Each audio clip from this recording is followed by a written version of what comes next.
Do you remember what it feels like to be comfortable in your own skin? Not just confident, but also pain-free, relaxed, healthy, and carefree. Think about the most robust version of your own childhood body. This is what lifeiness feels like, a joyful spirit and a vibrant physical state of being. I'm your guide, Professor Sarah, storyteller, teacher, and wellness enthusiast. Reach into the vitality of your own girlhood to supercharge your grown-up life. Welcome to the first episode of Lifeiness. This episode is about healing. Specifically, it's about recovery from addiction and the healing of mind and body that comes with it. But it's also about the healing of a family, my family. I intentionally begin this podcast at a place that's both vulnerable and joyful, a place where I think healing can begin. But I think some of you know this story, or you may know the intro, or you may already know a little bit about lifeiness.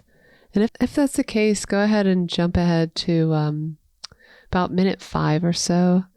If you need a little tutorial on lifeiness and some background on my story, go ahead and listen to the next few minutes. I hope you enjoy. So enjoying the body is one key to healing and recovery.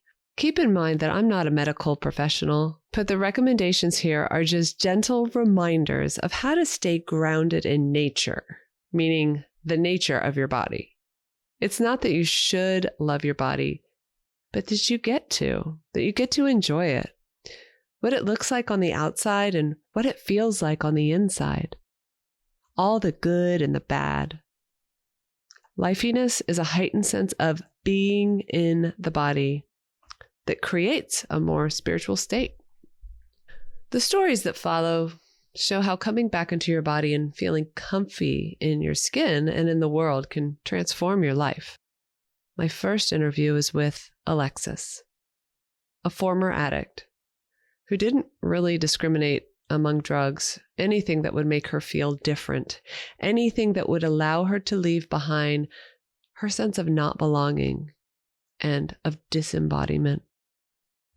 She had a long history of dissociating from her body, even as a young child, usually a state that would be triggered by anxiety, specifically social anxiety.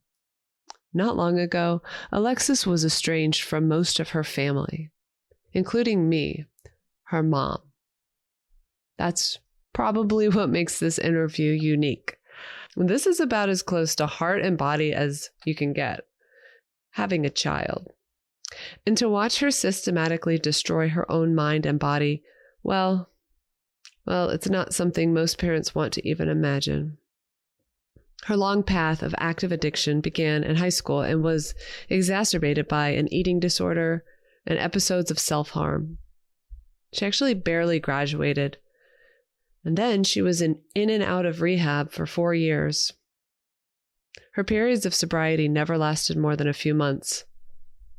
That is until last year when she checked herself into a sober living home and spent 6 months putting the pieces of her life back together, mostly by herself at first.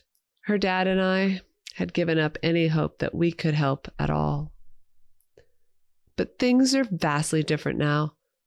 She's been sober for a full year, over a year. And not only do we speak every day, but she lives with me and her younger brother again.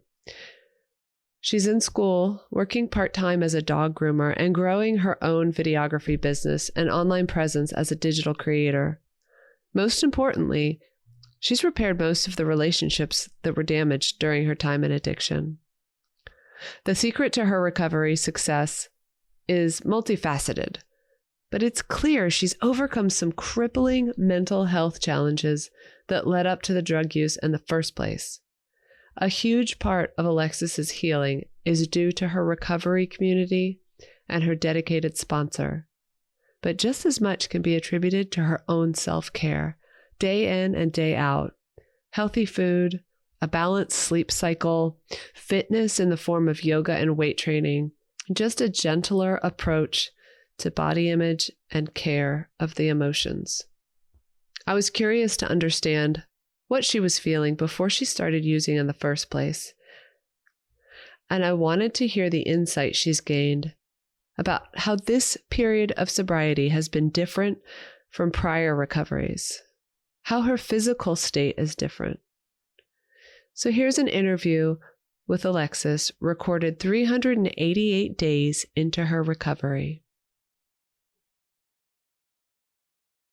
Without talking about substances yet, let's just talk about anxiety in general. Mm-hmm. So yeah, I experienced anxiety as a teen. And I think even before that, I was experiencing anxiety, but I didn't know how to label it. You know, when I was a kid, I had a lot of social anxiety and a lot of disassociation.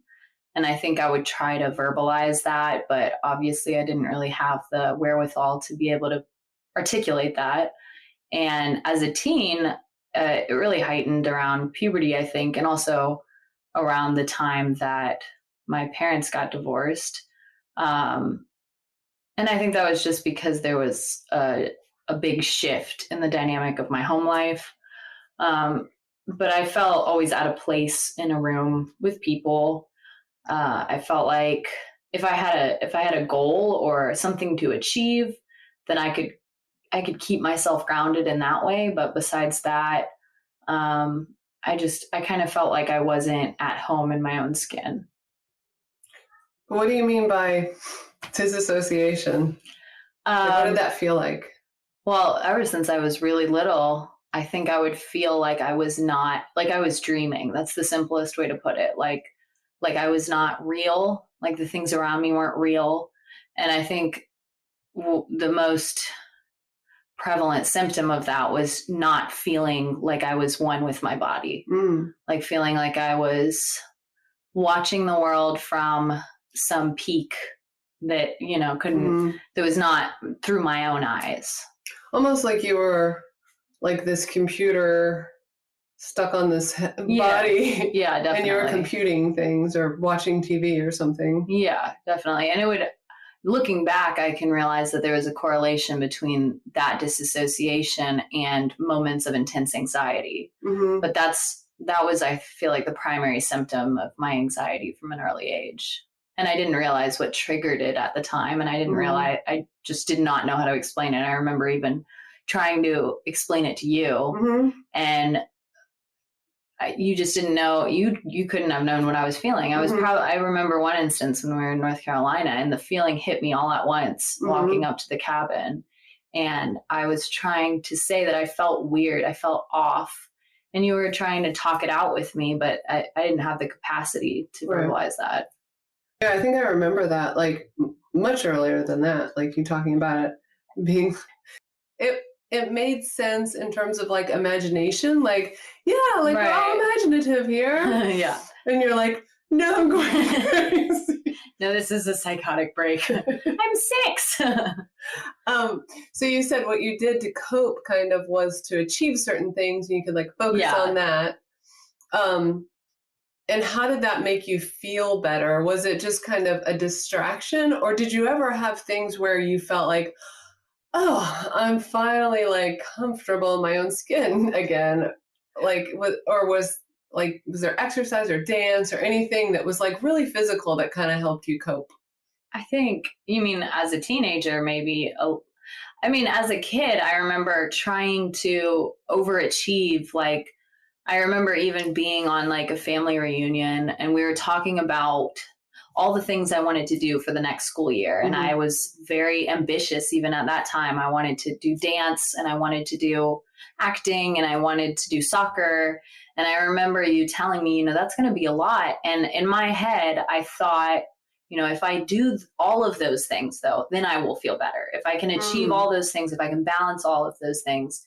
And I think the only things that ever made me feel better as a kid and as a teenager was when I was playing a role, so to say, whether that was the role of the perfect student or the perfect daughter or the overachiever, because it still didn't feel like me, but it felt like I was fulfilling some sort of persona.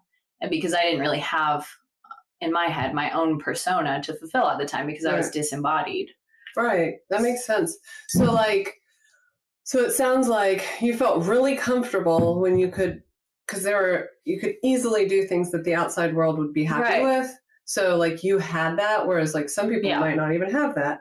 What were the things that like there had to be some kind of more concrete, not concrete, but like just really personal things like this thing spinning around on this playground thing makes me feel amazing just for yourself. I think from an early age, it was the games I would play. It was the worlds that I'd create. That's when I felt, and it came out early on as just these imagination games where I'd start to create a whole universe of different storylines where, and this was just like play games with my friends and, we'd be certain things and that made me feel okay because I wasn't me. I was these characters, whether it was the toys or it was like, running around with a magic wand and a cape over my shoulders. And then that kind of evolved into when I started acting and when I started doing more performing arts oriented things because those things were quantifiable. I could get up on stage and give a performance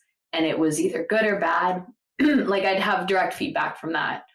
And so I think those things, it was more important for me to have quantifiable successes rather than the qualifiable, what I could feel, because the numbers or the feedback, the response, that's what made me feel better. And it was all like intellectualized. It was not, there was nothing about, physically I feel better. I think I was always on edge. Right. Besides when I was playing a character. Right. So, can you remember a particular time when you felt a distinct sense of, maybe we can call it like just relaxation or comfort earlier in life, like really early in life? When I think I felt really happy when I was about 6 or 7, that was like a period of ease when we had just gotten a puppy and I liked to play with her. It was because it was like a friend. That was my friend. And I didn't really have a lot of friends growing up and, she couldn't leave me. So, and then I also had I had things, I had you could see these things, like my toy room. And, so that made you feel comfortable. That made me feel comfortable and relaxed. And also I think there was nobody around. Like I didn't have a little brother yet. I had one friend down the street, but there was nobody really that I had to be anxious around because I wasn't really in that context of my life. There wasn't people around and I was in complete control of everything in my life, which was a big factor in that. Right. Or at least you thought you were. Right. It felt in my little sense world of control. Yeah. So fast forward from 7 years old to maybe, 14. When did you recognize you had an eating disorder and what purpose did it serve for your psyche? Like when did it kind of start and what was the purpose of it? How did it help you I think feel better? I have always had a tumultuous relationship with food and with my body image from a really young age. But around the time that I was 13 or 14, I had a friend. I had one friend in middle school, one friend, that was it. And she also struggled with her body image and we'd kind of talk about it and almost encourage the restriction of food because neither of us were very social. And so that was kind of something for us to do. And I felt like that seems fun. Yeah, let's be anorexic. But I definitely, I also had a Tumblr, and that I really think that social media was a huge contributing factor to that because especially on that particular platform, there was a lot of pro anorexia blogs, pro bulimia blogs, and a lot of pictures of very skinny women that were angsty. And obviously around the time 13, 14, I think for everybody, they go through such a period of angst, and to see it kind of associated directly with thinness, with restriction of diet, it encouraged in my mind that this is what you're supposed to do when you have these feelings of anxiety. Is that, and you're supposed to look real hungry. You're supposed to look real hungry. And I think it kind of enabled this thought in my head that like, well, if you're sad or angsty or whatever that feeling is that's not quite right, and you eat, then you're dirty. Like then it's shameful. And I think there was other people on the platform of Tumblr that would kind of discuss that. And so it was this echo chamber of like, you know, food is dirty. If you don't eat, if you can control it, you can be clean and maybe you can feel better. Right. Yeah. Yeah. I think there's that whole like purification culture of like purifying things. Yeah. And then on top of that is romanticizing, or almost like, it's almost like the embodiment of angst, and that's, or at least that's what it's supposed to look like. You know, it's like, oh, I feel really bad, so I look this way. Yeah. And then everyone will know how bad I feel. Right. Okay, so maybe going forward a little bit more, would you say you were in a lot of emotional or spiritual pain before using substances? Like, or in what way? Like, what do you think? Without going into like, you know, your first encounter, like just think about like kind of before abusing, like getting to the point of abuse, and then right after, like what led up to that? Like, what do you think? I think it was about a period of like 3 years where it was just, I became aware almost of what I thought I was missing out on, because I was so really antisocial and I didn't even recognize it for years, because I didn't even see a need for socialization. I mean, it would kind of briefly occur to me, but especially around 14, 15, 16, I was acutely aware of like how socially limited I was, and my feelings of inadequacy because of my body image and because of my emotional turmoil, which I think is a normal feeling to have for young teenagers. But I grabbed onto that and I identified with it. And I felt such it was just this thing that I'm missing out on something, that there's something in life that other people know that I don't. And so I would do things, I would act out in other ways that were self-destructive before I ever picked up a substance. And whether that was like walking in a place where I knew I shouldn't walk there because it was dangerous, or I thought it was dangerous. And so I'd do that, and that would kind of ease the pain. Or, you know, I was a self-harmer. And then obviously I have the eating disorder too. And all of those things kind of, it was like this way to just express that pain. And I think in a way almost to validate the fact that like, I'm feeling pain. Don't you see I'm feeling pain? Like somebody tell me that this is real. Right. Yeah. Yeah, that makes sense. And then, so why do you think, because you were able to identify that you are socially kind of like unable compared to other people? Yeah, definitely. I think so. Like, and why do you think that was? Like, did you have a theory about that? Like, did you think, oh, well, I'm different because?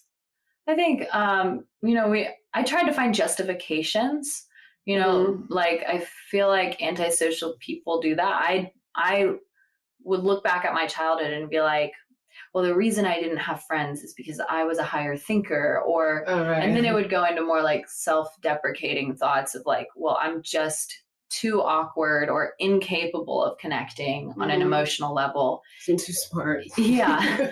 and then I would like I think the real reason was just like, I didn't really have practice in socializing. I didn't see a need for it as a child, and we moved around a lot. And so I didn't have these long-term friendships that a lot of my peers did, because they went to kindergarten with this person in first grade and second grade and all the way up through high school. Right. And so a lot of people create friends, and those friendships are just sustained by circumstance rather than actual effort. And I didn't really have that luxury, I want to say, and not that it's like this sad thing, but I didn't have that. And then I didn't really have the highest functioning social skills either. Well, and you probably exaggerated it too, meaning like you exaggerated that, you know, their ability, it's like not their ability, but the fact that they had those circumstances. You exaggerated like the role of that. Right. But also what's interesting about that is like, I distinctly remember like going to birthday parties or going to the playground or whatever. And like, I feel like this is the way like introvertism is passed down. Like as much as like I don't feel all that introverted anymore, I feel like I've adapted in some ways. Definitely when I was a young mother, like I would like me and probably dad too. We'd like, let's hang out together, just us, you know, like we'd probably encourage that, you know, and some of it is, you know, probably genetic, but some of it is just like, oh, I don't really feel like I belong here, or I don't want to belong here, or whatever it might be. And like, we just kind of like sent you those messages. Yeah. And then you were like, okay, this feels good to me. Yeah. Okay. So what made you continue to use, okay, so this is getting into like your use and abuse, maybe like late high school, right after high school. What made you continue to use even after the consequences became so painful that most people would stop? Well, I think that is just classic addiction. Like, meaning that is what addiction is like, despite the consequences, an addict will continue to use. And for me personally, I had that, you know, well, it's all already messed up anyway. What am I going to do about it? So let me just block it out and just keep putting it off and because like, I think in my head, I always knew eventually this has to stop. I never got to a point where I'm going to use for the rest of my life. And I know that I'm just going to be, completely just, what is the word for it? I don't know, that I'm like just going to sustainer, like just kind of. And I knew that there was no sort of function to my use. I was never somebody that you could label as a functional alcoholic or a functional addict. In fact, I could burn my life to the ground within a couple weeks, you know, especially as time progressed. But I continued to use because, especially in the high school, like late high school, I really didn't understand that. I didn't have an understanding yet that I couldn't control it. You know, that like once I picked up, you know, that I didn't know what was going to happen. Like, and that's something I've come to accept today. Like if I pick up a drug or a drink, that I have no idea what my behavior is going to look like. And I have no idea what kind of consequences I'm going to face. But at the time I was convinced, it's almost like I had no thought whatsoever that like other people can control it. Other people can use and control it, even in high school. Right. So if they can do it, like if that's all I see, if I don't see anybody else burning their life to the ground, then I'm going to think that it's just, okay, well, I'm just doing it wrong. Let me try it this way. Right. And also it probably didn't seem like you could burn your life to the ground, meaning like you can go through a lot of layers when you have support. Right. Like there's layers and layers. And then, so you can't really see it. Like I remember having that feeling like at kind of that age where it's like, you feel really self-destructive and like sometimes like people just test. And the reason they do so much destruction is because they're kind of supported in some ways. Yeah. I didn't really have an idea of the extent to which you could lose things because I was a child. So I like literally didn't see, all I had known was support. I've never been in a household where, you know, we're impoverished and everything. Like I didn't know that you could end up homeless. Like that's the ultimate. That was like another world. That is another world. Yeah. Okay. So let's talk about this last year in sobriety. So I don't know if you know this, but it has been 388 days since you've been in recovery. Wow. It's a long time.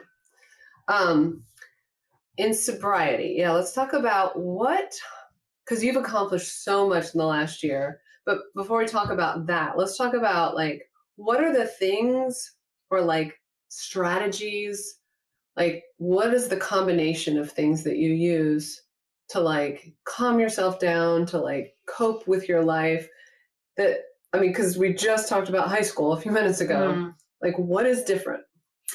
I think a lot of things are different in that like I've, with my support system, been able to build up those layers again, where I have so many different opportunities to have like a healthy coping skill. But in the beginning, I didn't have much because it was just me and a sober house and my thoughts. I didn't even have a phone for the first week, but you know, like you have to find things to occupy your mind. And I was doing a lot of reading at first. And honestly, like kind of, you know, I've grown spiritually a little bit. And that's the point of recovery, really. And so like that has to be touched on in the sense that like, I I started taking time to meditate, or whatever you want to call it, in the mornings, where, that's the first thing I do every morning. Have not, without fail, have done that every day since I've been sober. Wow. And it's really necessary for me, because it's kind of just me surrendering to the world. Because first thing. And it sets my mind right. And then today, because of all the things I have so many things that I can turn to. Like I can work out, I feel like I have control over certain elements of my life, which I think to an extent is necessary to kind of feel that sense of control, as in like my diet, my finances, my relationships. I feel like all of those things, I've put effort into growing them, and thus they're a part of me. Right. Are there any, like, that's really cool about meditating. I don't think I realized that you do that every day. And it's funny, that's a spiritual act, but in many ways it can get you back to where you were disconnected even as a child. And that's that disembodiment, like it's a spiritual act that helps you like kind of keep your mind and your body connected. Right. Are there other like physical elements that help you feel comfortable in your own skin? I think physically it goes a lot back to diet and exercise, because I still struggle with body image, but over the past year, I've been able to realize that physical health is so important for my mental and emotional well-being. And not only in the fact that it makes me feel comfortable in my own skin in a physical standpoint, like I feel like fit or in shape, but also that it's really contributing to, there's like a difference when I'm eating cleaner and when I'm working out, and how am I able to handle and navigate day-to-day things in life. Yeah. So I started doing body flow about 5-6 months into my recovery, and that made a huge difference, because that really like kind of broke the barrier between me and the gym, which sounds silly, but like going to the gym was such a luxury to me, because after 5 years of, definitely that was never the top of my mind. Like to me, going to the gym is something that you have to be in a balanced place to be able to even think about your physical well-being. And so I kind of had this mentality that, I wasn't good enough to go to the gym, or like I'm not a normal person, so I can't do that. But going to like kind of a guided class, that really helped me get over that. And then now I can start working out by myself, and realizing that there's a direct connection between my physical health and my emotional health. Yeah. Yeah, that's really cool. Yeah, because there are certain things, it's like feeling comfortable in your own skin. It's supposed to be a figurative thing, but there's actually so many elements to that are like literally like you feel comfy. Like we talk about like gut health and how there's all that, like when you're not eating right. Yeah. It's just like you do not feel, your skin does not feel comfortable because you're cramping, whatever. Let's see, just a couple more questions. What gives you the most authentic sense of well-being? Like, and this really just goes along with what we were just talking about. Like, what makes you feel comfortable in your own skin in that figurative sense? Like what really makes you feel like grounded and like you are you? Really, sounds cheesy, but it's helping another person. Like in the sense that, and that's such a big thing in recovery, is like passing on what you have recovery wise to the next person. But in every element of my life, facet of my life, whether it's at work with the clients and the dogs, or like somebody I know personally, or somebody that's in the rooms of AA, because it makes me forget about that intense self-scrutiny that I have. And it takes away the like figurative little person inside my head that's commenting on everything, that's like that's telling me I don't feel right. Because I think that constant stream of that inner monologue all the time is what really makes you feel like off center in that emotional and figurative sense. So when I'm helping somebody else, when I'm getting out of my own head, I'm able to just naturally operate as myself, because that's really what it comes back to, is finding my identity without the ego. Without the ego, like trying to make a character, make a role or whatever. Well, and I kind of wonder if that, like, I'm just kind of speculating here, but like going back to childhood when you would like take care of lizards or you take care of like, helpless little creatures and how therapeutic your dog grooming job has been because, and this probably happened when you were little, like when you're taking care of something, that's all you're thinking about, right? You're like, I'm going to save this lizard. Yeah. Like, he only has one leg and he's going to do great. He's going to be fine. And then you can focus all your energy. Yeah, definitely. What are some unexpected pleasures or accomplishments both? Like, what are some like just amazing things that you've enjoyed? And then tell me more about your accomplishments, because it seems like you also lose yourself in some of these accomplishments. Like, when I say accomplishments, I mean like what are you doing right now that you're really enjoying and you're, creating things? Well, I think making videos has been getting back to art, whether that's making videos, or photography, or writing. All of that is a huge factor in my sense of accomplishment, my sense of well-being. Like being able to do I did a commercial for a company here, a local company. And that was really early on in my sobriety, and I didn't have a camera. I didn't have any equipment. And being able to be given that opportunity just by, kind of hyping up myself and saying, I can shoot a commercial for you. And that kind of gave me something from nothing. And I was able to get a camera from that and, with support and help, get equipment and rekindle my interest and my passion for video making. And that's something that is just an ongoing thing in my life. And then there's been minor accomplishments that are huge for me, like being able to drive a car, having a license, autonomy of movement, really. Like that's a big thing for me. That's something that was a giant luxury that I didn't have. Yeah, mobility. Mobility in general. Yeah. Yeah. What about your job? Oh, yeah, my job is great.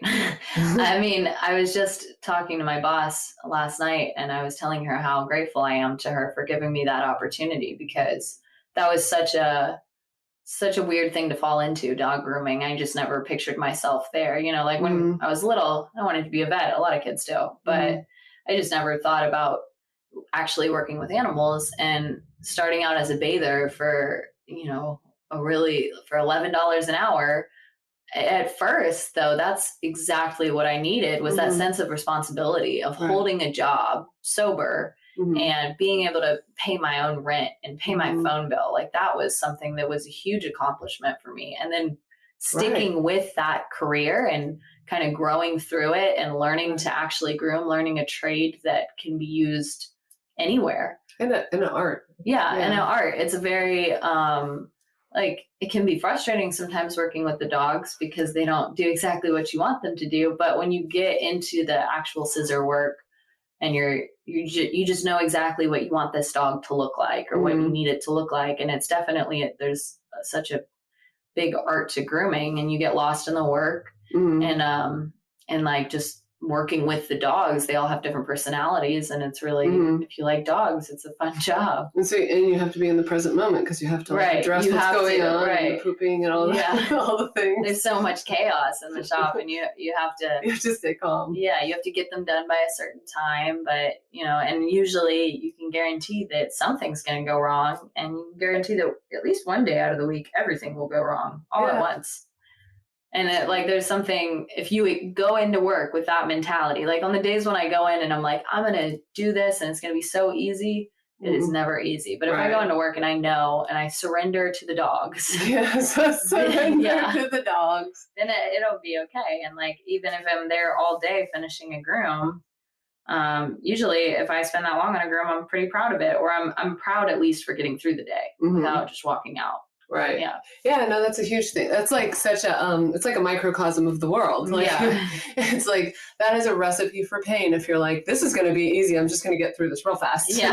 Then you're definitely going to have pain. Okay. So last question. And this is more speaking of being in service to other people. What would you you have some family members who may be struggling right now. And I'm sure other people, many people who have who are still struggling with addiction, But then, there's so many people struggling with self-harm and, eating disorders. So somebody who's in the depths of that, like in a deep, dark hole, like what would you recommend the first thing that they do to start healing, or maybe even like right when they get through the emergency and they are ready to get help? What would you recommend they do after they ask for help? I would just recommend, first of all, take it day by day, like just getting through every day when you're coming out of the midst of a crisis is such a big accomplishment. And just telling yourself that, you only have these 24 hours. And it sounds cheesy, but if you break it down to minute by minute, getting through certain things, and then also just, I don't know, just knowing that there's something on the other side of that pain, that it's not going to be this way forever. In fact, it won't be this way for long, but you just got to, stick with getting help and being rigorously honest about your feelings and what you need, and being vulnerable, because I feel like the only way to get through certain situations when you're in a really dark place is being 100% vulnerable and finding somebody that you can trust and open up to. Yeah. Because otherwise you're just, that disconnection that comes from dealing with those issues, whether it is an eating disorder or self-harm or self-destructive behaviors of any kind, is just, it brings you to a place where you feel like nobody understands you. You feel like you're completely alone, that you couldn't even reach out if you wanted to. And so once you're able to get out of that and just keep remembering that there's somebody out there that wants to help you, even if it's not somebody in your family, like there's services you might not even know yet. Right. Yeah. So that's what I say. That's interesting, because like what you said about like you don't know what it's going to be like on the other side. I was watching that documentary about Jonah Hill's therapist. Oh yeah. And he had the coolest visualization, and that is like he remembers being a child and being in an airplane. Yeah. And it was really cloudy. And his dad said something like, well, like you can't see this now, but they know this. They know that above these clouds, we're going to get up above the clouds and you're going to be able to see everything. And just that idea of like looking up at the clouds and like it feels like a rainy day. It feels like, nothing's there, but actually the sun is still there. Yeah. And to have that idea, it's like, if you can rise above it, then there's something on the other side. The sun's on the other side. And to have gratitude for something you can't see yet, I thought was such a cool idea, because that's basically what you're talking about. Like, be grateful, be connected already to the person you don't know, or this thing that you can't feel yet, because it's on the other side of the clouds. Right. Because I just remember this time in my sobriety, just like feeling like I had absolutely nothing. But what really kept me going was, and this is cool about AA or any sort of recovery program, is that you get to hear other people's stories that have been in the same place that you've been in and they got out the other side. And like to hear those people's stories. But the thing is, like, that's just a small part of like everybody has a story, whether you're an alcoholic or not. Like, you don't know what other people have gotten through. And like, that's something I would keep in mind, is like, well, other people have gotten through this before. This is exactly what I'm going through. It's already been gone through before. Right. And if they can make it out, then I can make it out.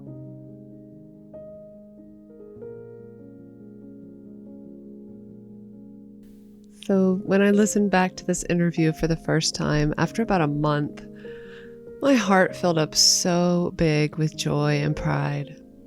It was completely unexpected, because I was right there in the interview, but somehow listening to our voices together, several weeks removed, made me realize what a special gift it is that we have this time together. My heart is full. There are so many things that Alexis brought up that I think can be helpful to others. Number one is to get embodied and try to stay there. Try to be in the present moment and just breathe into it. Number two is connect with others and be of service. Number three, move your body and feed it well. And we'll talk about that in the next episode, about nutrition. Number four, be grateful. Try to do it out loud or meditate at the beginning of every day. Number five, make something out of nothing. Be creative. And just remember, there's hope beyond the clouds, even if you can't see it. Have faith in the people and the experiences you don't even know yet. Thank you for listening to this episode of Lifeiness. I'm Professor Sarah, and until next time, begin exploring a more playful and joyful you. Embrace that girlhood energy for life.